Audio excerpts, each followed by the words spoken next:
With the first pick in the 2022 NBA Draft, the Orlando Magic select Paolo Banchero. I didn't see it coming.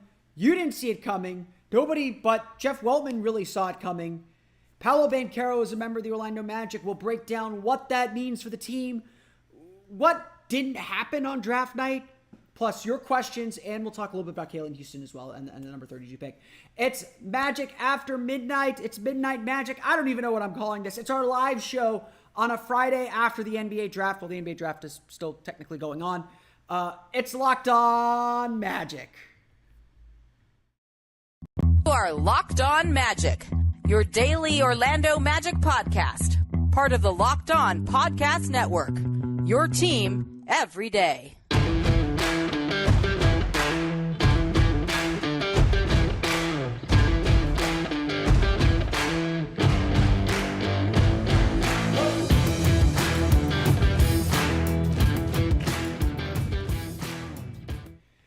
And you are indeed Locked On Magic. Today is June 24th, 2022. My name is Philip Rossman-Reich. I'm the expert and site editor over at OrlandoMagicDaily.com. Of course, follow me on Twitter at PhilipRR_OMD.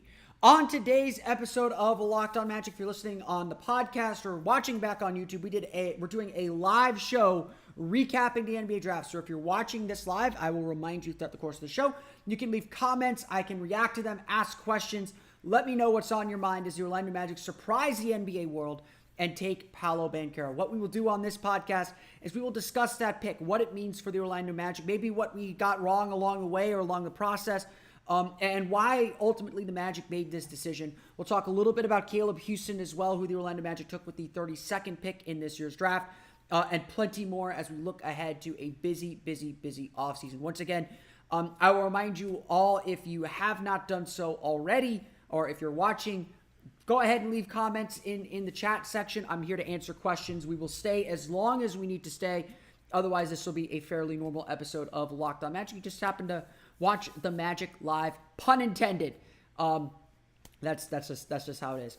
Before we go any further, though, I want to thank you all again for listening to making Locked On Magic part of your day every day. Whether you're watching us live, downloading us in the morning, listening to us first thing in the morning, catching up on everything that happened on draft night. We truly appreciate you making Locked On Magic part of your day every day. Remember the Locked On Podcast Network. It's your team every day. So what is there to say? I mean, just first off, just to me, this was extremely surprising. We know how much Jeff Weltman and this Magic front office value information.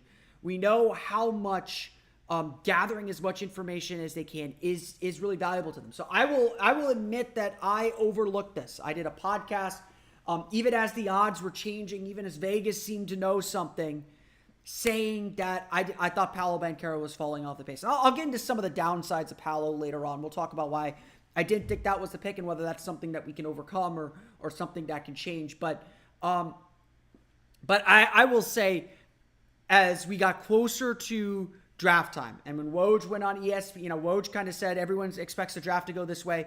When Woj got up to the dais on ESPN's pre-show and said Paolo Banchero is really in the running, you knew something was up then, because all of a sudden he completely changed his tune. And of course, Adrian Wojnarowski of ESPN brought his thesaurus out, and then of course Chris Haynes confirmed it as well, that the Magic were taking Paolo Banchero. As Paolo Banchero himself said it, this was a bit of a surprise to him. Even 5 minutes before the draft, his agent, former Orlando Magic Rookie of the Year forward Mike Miller, told him, hey, expect anything. Anything can happen tonight. It definitely didn't seem like, as was perhaps hinted at or reported at, that there was a souring between Banchero and the Magic. The Magic, Jeff Weltman later confirmed that Paolo Banchero never did make it to Orlando for a workout. He was indeed scheduled for a workout over the weekend. That didn't happen. Apparently, it kept getting pushed back, according to several reports. But the Magic were able to sit down and have an interview with him during the course of the week. And as Weltman said, we've had many points of contact with him. It probably wasn't the first time they were able to do that. They were able to get the medicals. They were able to get the mental evaluation that they wanted. They were able to get all the evaluations that they wanted. They just didn't get to see him on the court. But of course, his play during the season certainly does the talking. This, again, just a complete shock. We all thought Jabari Smith was the guy. I had my post-it note. I jokingly crossed off Jabari Smith's name, but you could see what I was going for there yesterday. It was really, really surprising, and just no other way around it. Everyone thought the draft was going to go one way, or that the Magic were going to do one thing, and Jeff Weltman and the Orlando Magic made a huge swerve. So what are the Magic getting here in Paolo Banchero? What is the team getting? Well, the biggest thing, the first thing they are getting is a primary scorer, a guy who can isolate and break down defenses. As even Banchero talked about when he talked about what Jamal Mosley discussed with them, the Magic don't run a lot of sets. They're about playing and reacting. It's a read-based offense, which again, we'll get to some of those questions that I have. But the Magic ran the second fewest isolations in the entire league last year. Second fewest isolations per game in the entire league last year. Only the San Antonio Spurs ran fewer. Paolo Banchero is going to give the Magic that dynamic. A guy that you can get the ball to in the low block, the mid post, and let him get a basket. Let him get to work. Let him drive in the lane, use his strength to suck the defense in and kick it out to the perimeter, or just rise up and shoot over the defenders. I had Banchero number one on my board through much of the college season. I had him number one on my board after the NCAA tournament, heading into the lottery. I will, again, talk a little bit about some of those downsides here in a little bit, some of the questions that we have for him in a little bit. But Banchero was the star. He was the guy that most screamed, I am a superstar. I am going to be the star of this draft. That is who Paolo Banchero plays like. He plays like, I would describe, some people have called him thick Tatum. There's a little bit of that. And, the Duke comparison is certainly part of it. I would describe him as a very poor man's Carmelo Anthony. Obviously, Carmelo Anthony, a much better scorer. But Banchero plays a lot of the same way. A lot of those kind of jab steps, a lot of the face up in the mid post, able to kind of create his own offense that way and create his own shot that way. Again, this is not a fact that I like. It is not a stat that I hope this is a stat that I don't have to repeat. The Magic have not had a wing player, so a non-center, score more than 20 points per game since 2005 with Steve Francis. I want that to sink in. It has been nearly 20 years since the Magic have had a wing player, a non-center, score 20 points per game or more. The Magic actually have had very, very few players that have hit that mythical 20-point per game mark. Paolo Banchero is someone that should get there, and honestly, I would expect him to get there his rookie year. I think he will have the opportunity. I think he will have the shots. I think that he will have every chance to be this player. He is the most NBA ready of the three guys that we talked about at the top. He's big, he's strong, he's 6'10", plays like a forward. You can play him a little bit as a center, kind of screening for guys. He is not a super athlete, but he is strong enough to finish at the rim, jumping off 2 feet. He can hit that pull-up jumper. He can hit the turnaround jumper. Again, the biggest thing is adding the three-point shot and improving as a playmaker as well as a defender. But even there, you see the hints of all he can do. You see that he can get there. You see that he can build all that. So what does this pick mean for the Magic then? What does this selection, what the Magic are doing, what does this pick mean for Orlando and the way that they're building their team? Well, of course, the first thing that it means is the Magic now have that main guy. They have that main star. They have that primary option. And again, it's not something that they should just hand to him. He's got to prove that he can take those shots, that he's earned those shots. But if they use him the same way that they used him at Duke, this is a guy that you can run your offense through. We all know Orlando has struggled offensively for the last decade. We all know Orlando has had several issues. There's just no getting around that. There's no changing that. Orlando was at the bottom or near the bottom in every single major offensive category last year. The only one that they weren't was pace, which, who knows? Who knows what you want to do with that? Banchero gives this team a legitimate offensive option. Again, that's most people, when I said that the biggest criticism of taking Jabari Smith number one is they would all say, Jabari Smith is a really nice player, but you don't draft Chris Middleton to be your star. And there's a point to that. Absolutely. I don't know. I think Jabari Smith can certainly get there, but it is certainly a fair question whether you can build that team around a guy like that. Paolo Banchero is the kind of player that you build an offense around. He is the kind of player that you do that with. And that's why I had him number one on my board throughout much of the late college season. Heading into the lottery, I got cold feet a little bit. I told everyone I didn't care who the pick is among these top three. All those top three are really, really good. Banchero is the one that screams star the most. That's the fact of the matter. And that's what the Magic are hoping to get. That's what the Magic are hoping to get in Paolo Banchero. If the Magic were out to find their star, to find their offensive center in, not center position, but offensive kind of sun, the guy that everyone orbits around, that puts everyone in the right roles, Paolo Banchero was always the pick. Sometimes we do overcomplicate these things. I talked a lot about it as we got closer and closer to the draft. We overcomplicate things. We get bored. We think up storylines. Sometimes the answer is really, really simple. The Magic needed a guy who could get a bucket. They drafted a guy who could get a bucket. We will talk a little bit about some of the weaknesses, some of the concerns that we should have about Paolo Banchero, and again, why maybe this wasn't the pick, or what we thought it wasn't the pick, and how the Magic can either cover for him or kind of exceed expectations with Banchero as the number one pick. We'll get to that coming up here in just a moment. But first, I want to remind everyone, if you are watching live, you can drop a comment in the comment section. I'm here to answer your questions. I want to know what you think about Paolo Banchero. Is he going to be the next All-Star for the Orlando Magic? Was this the right pick?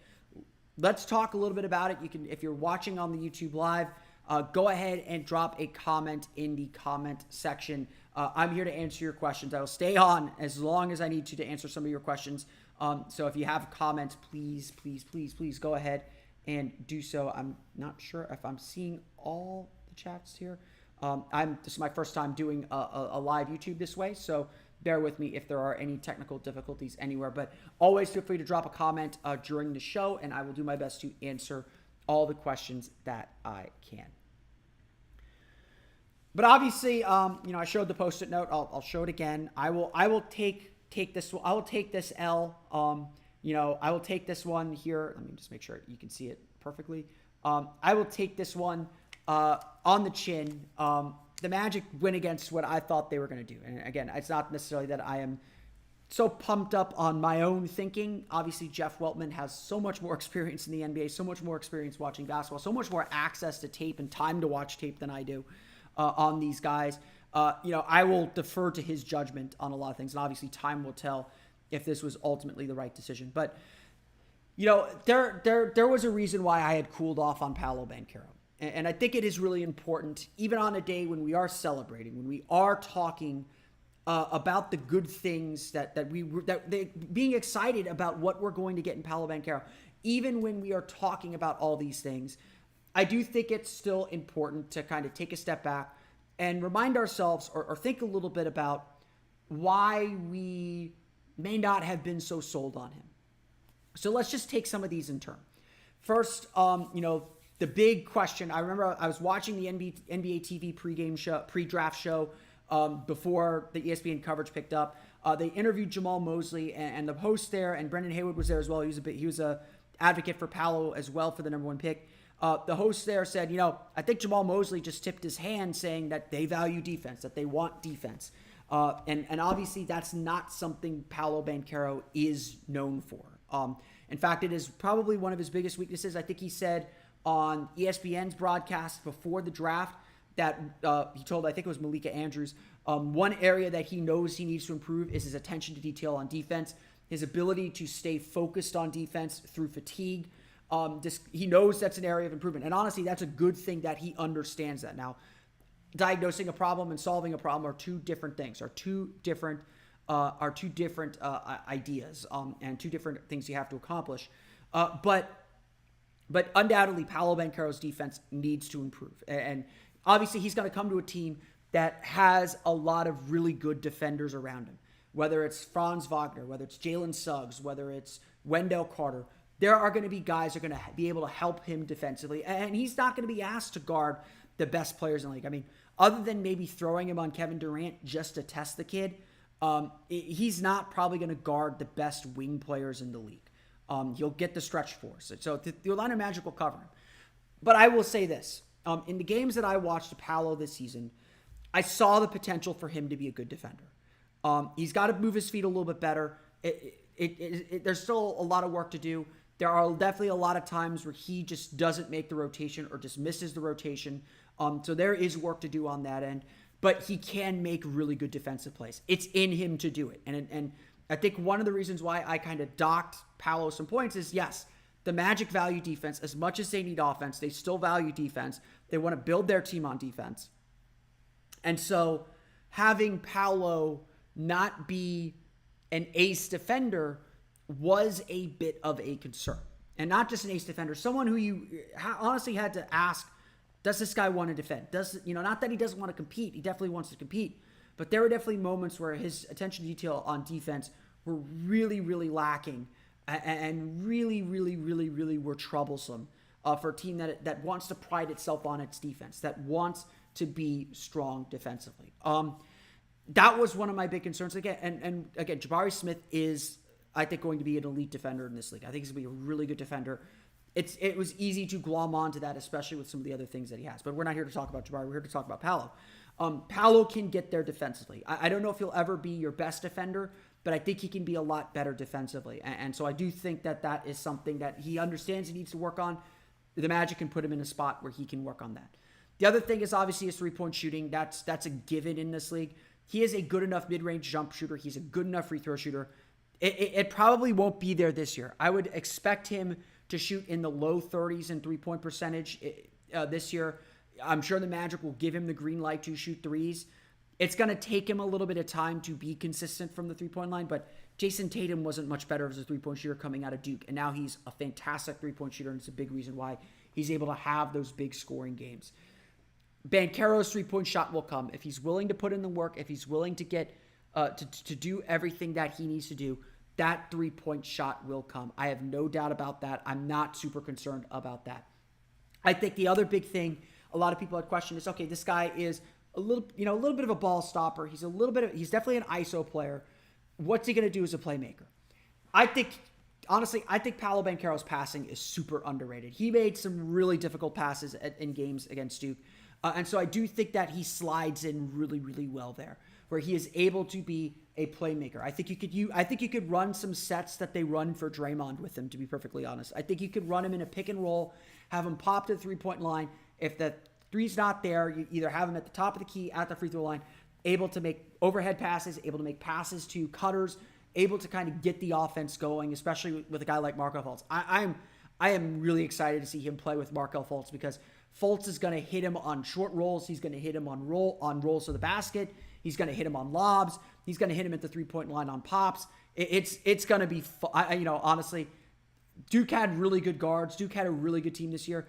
They didn't have a playmaker like Markelle Fultz. They had to run their stuff through Paolo. I think we didn't see Paolo as much off the ball because they didn't have anyone else who could really kind of create and get the offense moving as well. Playing with Markelle Fultz is going to be very, very good.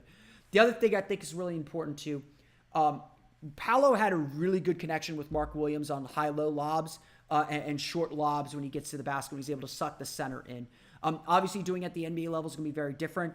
Having Wendell Carter who can step out and shoot threes is going to be a big boost to him as well. But I do like Paolo's fit with this team.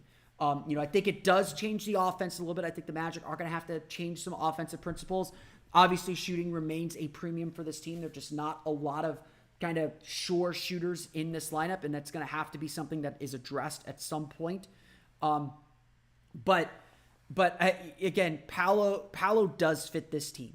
He gives them that role that they need as a primary scorer, but he also should work really well with the guys they have in the roster. I mean, Franz Wagner works really well with everyone. Markelle Fultz sets up everyone. Wendell Carter's really good in that way too. And again, you get into it, you go down that list. Yes, he should fit like a glove, and there's going to be some times where he has to play off the ball, but you also look at that group and you say, well, the one thing that they're really missing is the one guy that puts everyone in the right roles. We still don't really know what Markelle Fultz is going to be. We still don't really know how high Markelle Fultz is going to get. We obviously had a really strong end of the season, but Paolo Banchero is the kind of guy that can put people in the right roles, that can be the offensive fulcrum that gets guys where they need to be the most successful. And again, that's a lot to put on a kid. He's got to earn it. We'll see how the Magic start to use him during Summer League. But there is a lot to like about this pick for the Orlando Magic. We're going to come up here on the end of the show here on our third segment. We'll talk a little bit about Caleb Houstan and what the Magic are getting from their second round pick. We'll talk about him coming up here in just a moment. But I want to remind everyone, if you're watching here on the live stream, I see a few of you out there, go ahead and leave a comment, leave a question for me if you would like. Like for the podcast, I'm happy to answer any questions while I have you all here for this live stream. This is an experiment that we're doing. If it doesn't work, it doesn't work. If it works, it works. But I want to know what you think about the pick. I'm happy. I want to answer your questions if you have any about what the Magic did, what the Magic didn't do on draft night. We'll have plenty more about that coming up later on in the show, but also coming up next week as well as the Magic introduce their 2 picks tomorrow, or Friday. I guess it's today now. As they introduce their picks Friday, and of course we get ready for free agency next week as well. So if you're watching on the YouTube live stream, go ahead and drop a comment. I'm here to answer your questions. I'll stay on as long as we have to answer questions and do all of that. But the Magic weren't done after taking the first pick in the NBA draft. No, the Magic had to wait a little bit. They made a minor move in the second round. We did not expect the Magic to take all 3 of their picks. They traded the 35th pick to the Los Angeles Lakers for a 2028 second round pick, the better of the Lakers or Wizards in that second round, and cash consideration. Our good friend Cash, we love you, Cash. Not totally unexpected. I know some people were upset that the Magic kind of let that go. The 35th pick ended up being, can't see on my TV, which I'm looking behind me at. Let me check what the 35th pick ended up being here. Let's see what we got here. 35th pick. Sorry, this is what you get for doing a live show. When I was working most of the day. The 35th pick in the draft ended up being, let's get back there, Max Christie to the Lakers. Obviously, the Magic traded him. Gabriel Procida went after him. Jaden Hardy, who a lot of Magic fans kind of wanted, went 37. Kennedy Chandler, who I like but is undersized, went 38. Again, yeah, the Magic missed out on some interesting players, some guys that might help. Kennedy Chandler, I think, would have been good as a third point guard for this team. Someone that you could maybe sign to a 2-way contract to park in the G League, see if he can be something. But ultimately, the Magic weren't bringing 3 rookies to this team. They don't have the space to play those 3 guys. If you're going to sign someone, you want to play them. You want to give them opportunities. So not a surprise the Magic traded that pick. They spun it forward. They got a second round pick, a chance to get a good pick. Most likely will be not as good as 35, but they spun that forward. They didn't lose the asset. They didn't kind of get rid of it completely. But you have the Magic stuck with the 32nd pick, at least at the time of this recording. Orlando was holding on to the 32nd pick, and they took Caleb Houstan of Michigan. Houston's name really started picking up steam in draft circles over the last couple of weeks. There are a few people that had him in the first round. This kid does have first-round talent. He was a 5-star prospect from Canada, I believe from Mississauga. We love Andrew Nicholson, always and forever. Guy who's got good athleticism, good wingspan. Yes, that word still matters. 6'7", I think he had like a 7-foot wingspan, 7'7" wingspan. So really kind of long player, capable shooter. That's the big thing. That's the big takeaway from him. He's got good athleticism. You give him a straight line drive to the basket, he can finish there. But his thing is he is a great spot up shooter. He is a fantastic spot up shooter. And everyone else is playing the buzz around him for the draft was his upside. Was whether he could become a better off the dribble guy, a better finisher at the rim. Those pieces just didn't really come together for him at Michigan. He averaged about 10 points per game, shot 35.3%, I think 35% from beyond the arc. Really didn't do anything kind of spectacular on that end, but he's a solid defender. Michigan men are solid defenders. We know that. We know that Michigan program with Juwan Howard and John Beilein before them produce really solid pros. I do think there is a little bit of that. Go back to the well. You know what that program's gonna going to give you. But Houston needed a lot more seasoning. If he would have stayed another year like Jaden Ivey did, like Ben Mathurin did, there's no telling whether this guy could have made a bit of a leap. He's going to have to work to improve a lot of his skills and continue to improve a lot of his game. He is a really good spot-up shooter, though. I mean, you get him in a little bit of movement, that percentage goes down as it would for anyone, but he is a really good spot-up shooter, and I think that's what ultimately enticed the Magic. I would expect that he spends a good chunk of the year in the G League. I think maybe he can get some time. I think there's a little bit of a pathway for him to play at that small forward position, especially since we don't know what the Magic are going to end up doing with Terrence Ross. But I really think that I really do like this. I think this is a little bit of a swing. People want the Magic to take swings, but this is not as big of a swing as taking Jaden Hardy, who is just kind of a wrecking ball going to the basket, but not much of a shooter, not much of anything else. Caleb Houstan has a definable NBA skill. He can be a great spot-up shooter. That's a start. He can be a decent defender. That's a start. He's got the size to kind of grow into. He's got skills he can grow into. This pick makes a lot of sense to me. It's a player that they can develop. It's a player that if they need to play him, he can play, he can do something on the floor.